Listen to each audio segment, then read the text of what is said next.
Hi ಎಲ್ರಿಗೂ ನಮಸ್ಕಾರ. ಅಡುಗೆ ಮನೆ ಚಾನಲ್ಗೆ ಇವತ್ತು ನಾವು ನುಗ್ಗಿ ಸೊಪ್ಪಿನ ಬಸ್ಸಾರನ್ನು ಮಾಡೋಣ. ಇದು ತುಂಬ ಸಿಂಪಲ್ಲಾಗಿ ಮಾಡುವಂತಹ ಬಸ್ಸಾರು. ಮೊದಲು ನಾವು ನುಗ್ಗಿ ಸೊಪ್ಪನ್ನು ನೀಟಾಗಿ ಬಿಡಿಸಿ ಎಳೆ ಎಳೆಯಾಗಿ ತೊಳ್ಕೊಳ್ಬೇಕು.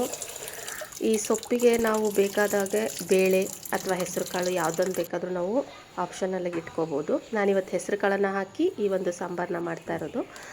ನುಗ್ಗಿ ಸೊಪ್ಪನ್ನು ಫಸ್ಟು ನೀಟಾಗಿ ತೊಳ್ಕೊಳ್ಬೇಕು. ಹೆಸರು ಕಾಳನ್ನು ತೊಳ್ಕೊಳ್ಬೇಕು. ಎರಡನ್ನೂ ಕೂಡ ಕುಕ್ಕರಲ್ಲಿ ನಾವು ಬೇಯಲಿಕ್ಕೆ ಇಡಬೇಕು. ಸ್ವಲ್ಪ ಅದಕ್ಕೆ ರುಚಿಗೆ ತಕ್ಕಷ್ಟು ಉಪ್ಪನ್ನು ಹಾಕ್ಕೊಂಡು, ನನಗೆ 3 ಗ್ಲಾಸ್ ನೀರು ಸಾಕು, ಹಾಗಾಗಿ ನಾನು 3 ಗ್ಲಾಸ್ ನೀರನ್ನು ಹಾಕ್ಕೊಳ್ತಾ ಇದ್ದೇನೆ. ಇದನ್ನು ಈಗ ನಾವು ಬೇಯಲಿಕ್ಕೆ ಇಡಬೇಕಾಗತ್ತೆ. ಸ್ವಲ್ಪ ಉಪ್ಪನ್ನು ಹಾಕ್ಕೊಂಡು, ನಿಮಗಿದು ಬೇಯುವ ಪ್ರಮಾಣ ಗೊತ್ತಿರುತ್ತೆ, ಡೈಲಿ ನೀವು ಅಡುಗೆ ಮಾಡ್ತಾ ಇರೋದ್ರಿಂದ. 3 ವಿಷಲ್ ಆದ ತಕ್ಷಣ ಅದನ್ನು ತೆಗಿಬೇಕಾಗತ್ತೆ. ಈಗ ನಾವು ಸಾಂಬಾರಿಗೆ ಬೇಕಾದಂತಹ ಸಾಮಗ್ರಿಗಳನ್ನು ಜೋಡಿಸ್ಕೊಳ್ಳೋಣ.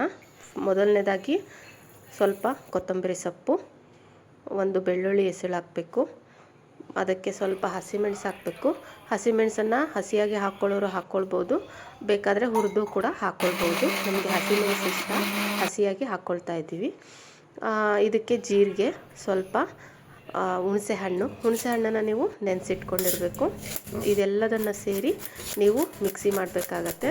ತದನಂತರ ಕೊಬ್ಬರಿಯನ್ನು ನೆನೆಸಿಟ್ಕೊಂಡು ಅದನ್ನು ನೀವು ಫ್ರೆಶ್ ಆಗಿರೋ ಕೊಬ್ಬರಿಯನ್ನು ಹಾಕೋದ್ರಿಂದ ರುಚಿ ತುಂಬ ಚೆನ್ನಾಗಿರುತ್ತೆ. ಇದನ್ನು ನೀವು ಮಿಕ್ಸಿ ಮಾಡ್ಕೊಳ್ಬೇಕಾಗತ್ತೆ. ನೆಕ್ಸ್ಟ್ ನಾವು ಸೊಪ್ಪಿಗೆ ಒಗ್ಗರಣೆಗೆ ಈರುಳ್ಳಿಯನ್ನು ಕಟ್ ಮಾಡ್ಕೊಳ್ಬೇಕಾಗತ್ತೆ. ನಿಮಗೆ ರುಚಿಗೆ ಎಷ್ಟು ಬೇಕು ಈರುಳ್ಳಿ ಅಷ್ಟನ್ನು ನೀವು ಕಟ್ ಮಾಡ್ಕೊಳ್ಬೋದು. ಈರುಳ್ಳಿಯನ್ನು ಕಟ್ ಮಾಡಿಕೊಂಡು ನೆಕ್ಸ್ಟ್ ನೀವು ಒಗ್ಗರಣೆಗೆ ತೆಗೆದಿಟ್ಕೊಂಡಿರಬೇಕು. ಈಗ ನಾವು ಬೇಯಿಸಿರುವಂತಹ ಸೊಪ್ಪು ಕಾಳನ್ನು ಕುಕ್ಕರ್ ಆರೋವರೆಗೂ ಬಿಟ್ಟು ಈಗ ನಾವು ಅದನ್ನು ಬಸ್ಕೊಳ್ತಾ ಇದ್ದೀವಿ. ಅದರಲ್ಲಿ ನೀರಿನ ಪ್ರಮಾಣ ಇರಬಾರ್ದು. ಸೊ ಮಿಕ್ಸಿ ಮಾಡಿರುವಂತಹ ಖಾರಕ್ಕೆ ರುಚಿಗೋಸ್ಕರ ನಾವು ಸ್ವಲ್ಪ ಸೊಪ್ಪನ್ನು ಆ್ಯಡ್ ಮಾಡ್ತೀವಿ. ಇದನ್ನು ಮಿಕ್ಸಿ ಮಾಡಬೇಕು.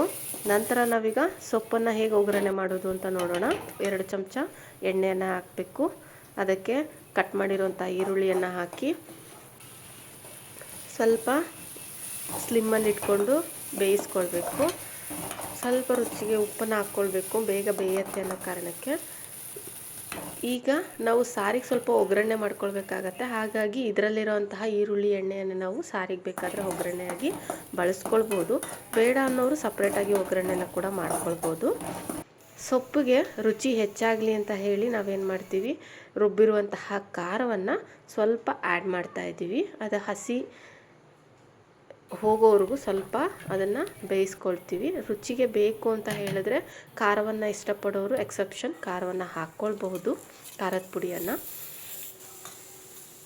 ಈ ಖಾರದ ಪುಡಿ ಹಾಕ್ಕೊಂಡು ಆದ ನಂತರ ಅದಕ್ಕೆ ನೀವು ಸೊಪ್ಪನ್ನು ಬೆರೆಸ್ಬೇಕಾಗತ್ತೆ.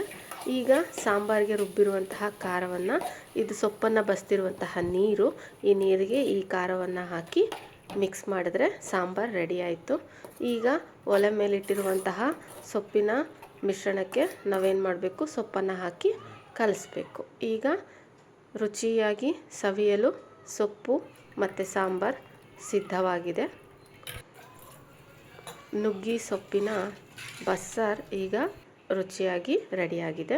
ಇದಕ್ಕೆ ಬೇಕಂದರೆ ನೀವು ರೈಸನ್ನು ಮಾಡ್ಕೊಳ್ಬಹುದು ಅಥವಾ ಮುದ್ದೆಯನ್ನು ಮಾಡ್ಕೊಳ್ಬಹುದು. ನಮಗೆ ಅಡುಗೆ ಮಾಡೋಕ್ಕೆ ಬರಲ್ಲಪ್ಪ, ನಮಗೆ ಆಗೋದಿಲ್ಲ ಅನ್ನೋಂಥವ್ರಿಗೆ ತುಂಬ